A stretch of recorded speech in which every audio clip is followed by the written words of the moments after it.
Hey guys, so it's the end of, the summer has ended, I'll put it that way, and it's now fall and my basil, still attracting some bees over here.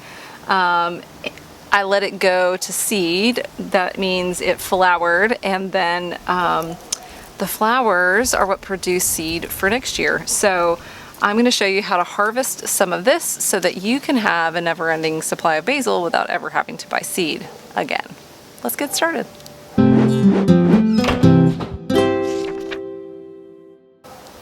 Okay, so you've got your basil that's gone to seed, and you can see some of the flowers here. Okay, in there. And once those flowers begin to dry out, then they start to look brown like this. And this is really what you're looking for when it comes to saving basil seed. Basil seeds are tiny and they're black, so you really want to make sure that you're ready to collect when it comes time to harvest. And as you can imagine, you can get hundreds, thousands of seeds from a single plant, especially if you've pruned it well and it has grown pretty bushy and large. So let's see what this looks like to take the seed off. So once you have the brown stem right here, we're gonna just run our finger along it and take all of those seeds off, okay? Or flower pods off, seed pods now we'll call them, okay? There we go. And let's get a good view of that. Okay. We can smell it. It smells amazing. Wish you could smell through this. All right, let me get a better view of this. Okay, so here we go. I've got these dried pods from my basil plant, okay? And they've got what's left of the foliage on them, so I'm just gonna rub them together. Don't mind my hands are dirty because, well, I've been gardening. So we're gonna rub them together. You can actually feel the seeds inside them, okay?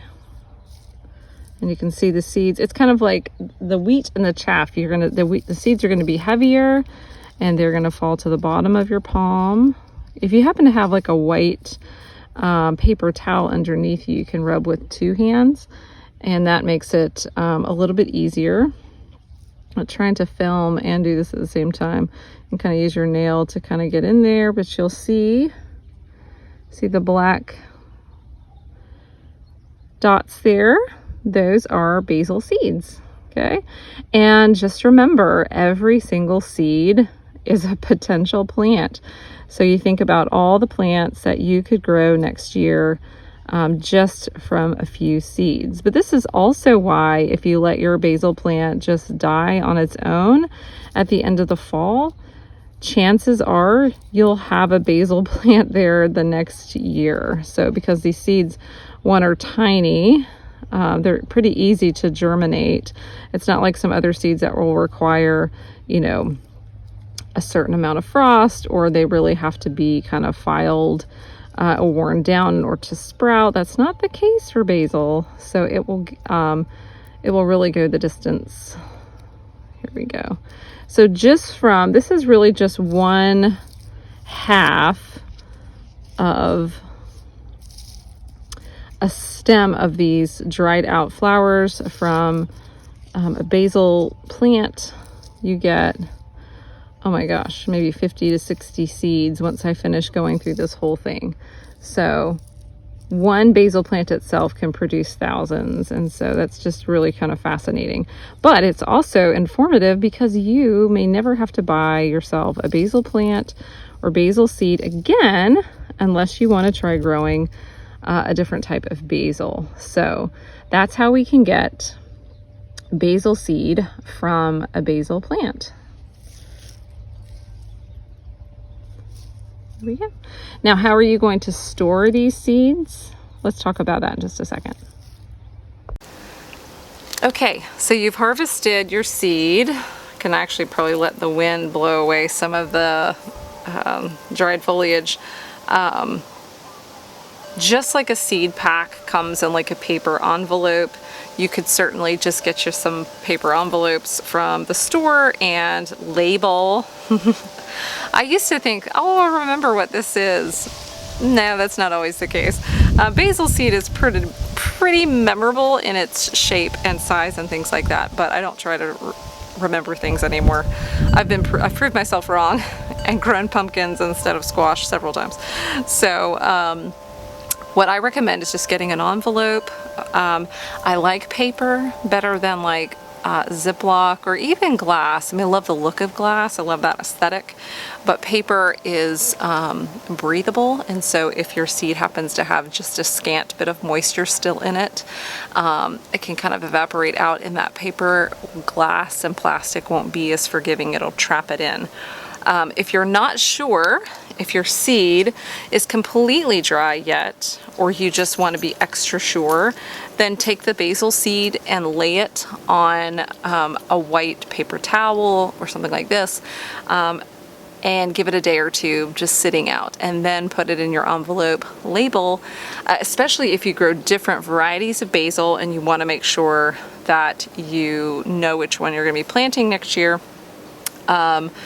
You want to make sure you specify, is this lemon basil or is this like a little mini bush basil or something like that. So label, that's my recommendation. And then just keep it in a cool, dry place. I've got a great post on ways to organize your seeds. I use one of those photo organizers that you can get at Michael's, and so we'll link to that below. I love it. But being able to save your seed saves you money.